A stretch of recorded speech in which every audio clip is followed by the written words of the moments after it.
So there are 21 PLL cases, and it's only when you try and squeeze them all into a camera angle like this you realise actually that's a fair number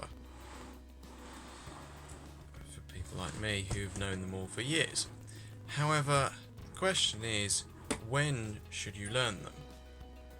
So I would say that there comes a time when you're so used to doing the A-perm in the beginner tutorial when you have two corners to flip that you'll also start to notice the edges, and slowly over time you're going to start to realize if these edges match these corners and these don't, these need flipping, what's called a T-perm, but obviously you wouldn't know it's a T-perm, you're going to think, I'm going to get a Z-perm. And then you can go straight into that and just treat it as a full PLL case. Now, if you've reached that stage with PLL, why not learn the algorithm for that case? And that can work for the rest of the cases as well. So I'm not going to give any kind of point you should learn full PLL, just learn it before full OLL and after you know to look OLL and PLL if you're using CFOP. And yeah, for full PLL, once you can recognise what you're going to get next, because you can recognise the edges, then you might as well learn and try and implement the algorithm for it.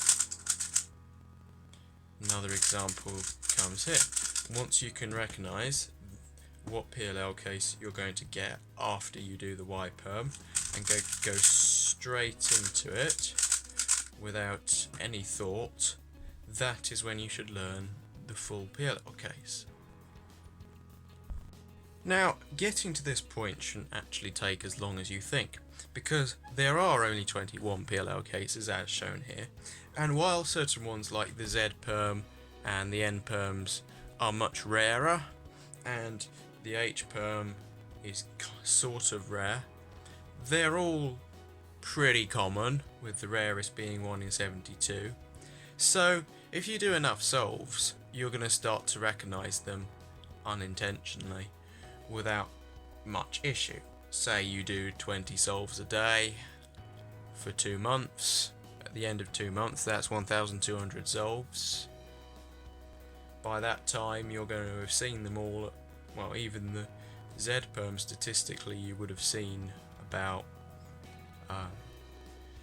16, 17 times. Same with the N-perms, and the common ones, you're going to have seen 60, 70 times. So by that point you should begin to recognise them and begin to be able to predict the next step.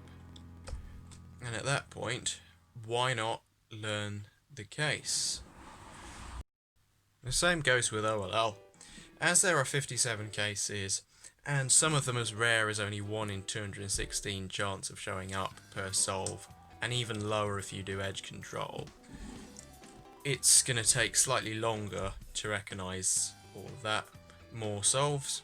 However, there will come a time, hopefully after you've learned full PLL, that you'll begin to recognise the case and begin to be able to predict that if I do that, I can go straight into that. At that point, why not just learn the full OLL for that case? And the same goes for the rest of the cases until eventually you know them all.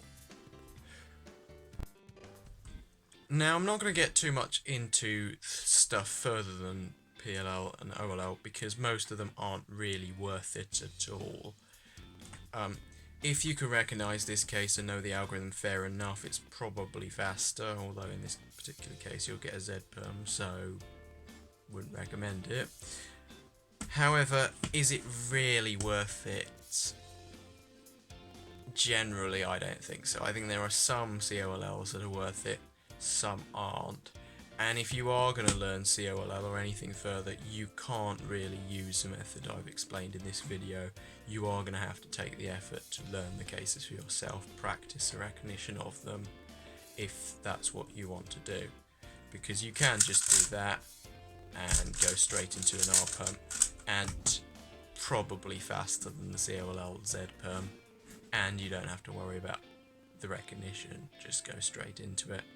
ZBLL slightly different because it does skip the PLL, but the recognition can take a while and the algorithms are generally not as great as the standard OLLs. So there is some benefit in learning it, but you're not going to be able to use this method, and personally I don't really think it's generally worth it. But it might be if you want to get really fast at specifically 3x3.